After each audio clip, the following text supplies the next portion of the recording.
আরে ভাই তুই এনে এত রাতে কি করস? জানোস না বট গাছের নিচে ভূত থাকে? আরে ভাই মজা পাইছি তুই ভূতের বই দিয়াস তুই নি দেবু আরে পাগলা ভূত বলতে কিছু নাই।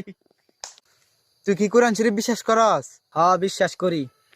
কোরআন শরীফ লেখা আছে হাসরের ময়দানে মানুষ আর জিনের বিচার হবে। তার মানে এটাই প্রমাণিত হয় যে জিন আছে।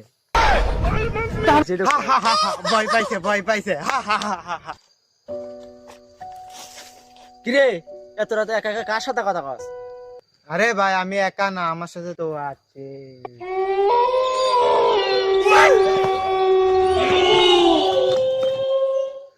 আরে ভাই কি বলতেছিলে জানি?